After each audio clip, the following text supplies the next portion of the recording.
दोस्तों ये जो दरमियान में आपको नजर आ रहा है इसी प्लेंजर कहते हैं। हमने L1 पर पेस तार लगा दिया है। हमारे पास फ्लूट स्विच है, जैसे हम टैंकी में लगाएंगे कि दोबारा नीचे जाती है मोटर फिर से ऑन हो जाएंगी।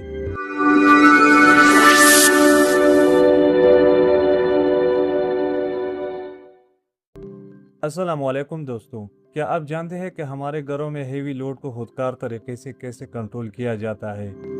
यह है मैग्नेट कंडक्टर, एक ऐसा ताकतवर इलेक्ट्रिक स्विच है जो हमारे घर के बड़े वाटर पंप, एसी और सोलर सिस्टम का भारी लोड बगैर किसी नुकसान के आराम से बर्दाश्त कर लेता है। और आज की इस वीडियो में मैं इस कंडक्टर के साथ एक फ्लूट स्विच इस्तेमाल करके इसके मुकम्मल कनेक्शन करूंगा।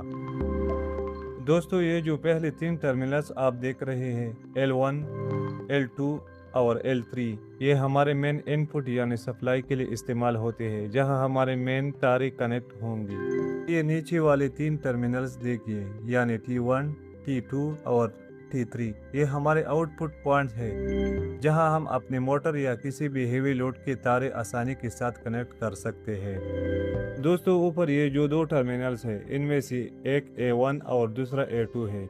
ये दोनों इसके कॉइल के हैं जो पूरे कंडक्टर को ऑपरेट यानी ऑन और ऑफ करवाते हैं। ये 2 टर्मिनल NC के हैं। जब कंडक्टर नॉर्मल यानी ऑफ पोजीशन में होता है तो ये आपस में जोड़े होते हैं। और इसके नीचे ये जो 2 टर्मिनल है ये NO के हैं, यानी नॉर्मल ओपन, जो ऑफ हालत में खुले रहते हैं। दोस्तों ये जो दरमियान में आपको नजर आ रहा है इसी प्लेंजर कहते हैं। जैसे ही कॉइल को बिजली मिलती है तो अंदर मैग्नेट बनने की वजह से ये प्लेंजर खुद ब खुद ऐसे नीचे दब जाता है और सप्लाई आगे पास हो जाती है।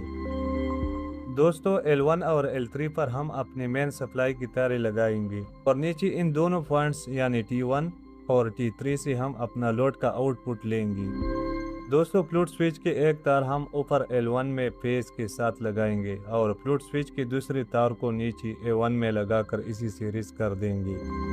न्यूट्रल तार को हम ऊपर L3 से लेकर नीचे कॉइल की A2 टर्मिनल पर डायरेक्ट ज्वाइन कर देंगे। तो अब बारी है इसके मेन कनेक्शंस की। ये रेड और ब्लू तारे फेज और न्यूट्रल के हैं, जो हम यहाँ ऊपर L1 और L3 टर्मिनल्स पर लगाएंगे। सबसे पहले हम इस रेड फेज तार को L1 टर्मिनल में लगाकर अच्छी तरह टाइट कर देंगे और न्यूट्रल तार के साथ हम एक छोटा टुकड़ा भी लगा देंगे ताकि नीचे कॉइल के A2 टर्मिनल को सप्लाई मिल सके। और अब तार का ये दूसरा सिरा हम नीचे कॉइल के A2 टर्मिनल में लगाएंगे। देखिए हमने L1 पर पेस तार लगा दिया है, L3 पर न्यूट्रल तार लगाया है और इसी न्यूट्रल से एक लूप नीचे कॉइल के A2 टर्मिनल्स पर लगा दिया है। तो ये देखिए हमारे पास फ्लूट स्विच है, जिसे हम टैंकी में लगाएंगे।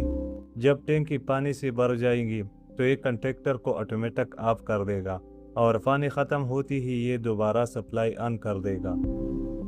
तो अब देखिए इस फ्लूट स्विच में 3 तारे हैं, रेड, ब्लू और ब्लैक। हम इसके साथ सिर्फ 2 तारे यानी ब्लू और ब्लैक इस्तेमाल करेंगे।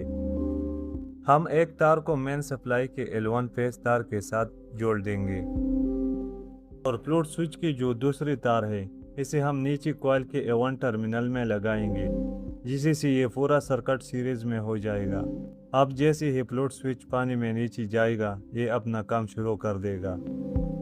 तो आप देखें हमने L1 टर्मिनल पर मेन सप्लाई का फेज और फ्लूट स्विच की एक तार लगा दी है।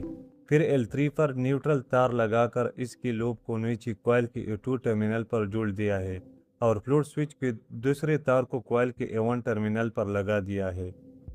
तो अब नीचे जो आउटपुट के 2 टर्मिनल है यानी T1 और T3, यहाँ हम मोटर के तारे लगाएंगे, लेकिन अभी टेस्टिंग के लिए हम इस पर एक लाइट बल्ब कनेक्ट करेंगे। तो अब हम इस लाइट के इन दोनों तारों को नीचे आउटपुट के T1 और T2 टर्मिनल पर लगाकर अच्छी तरीके से टाइट कर देते हैं। तो अब बारी है इसकी टेस्टिंग की। ये फ्लूट स्विच जब पानी के ऊपर रहेगा तो मोटर बंद रहेगी, लेकिन जैसे ही टैंकी का पानी कम होगा और फ्लूट स्विच आहिस्ता आहिस्ता नीचे जाएगा तो ये देखिए नीचे जाते ही फौरन हमारी लाइट जल गई और मोटर ऑन हो गई। और अब देखिए जैसे ही टैंकी दोबारा फुल होगी तो हमारे मोटर ऑटोमेटिक ऑफ हो जाएगी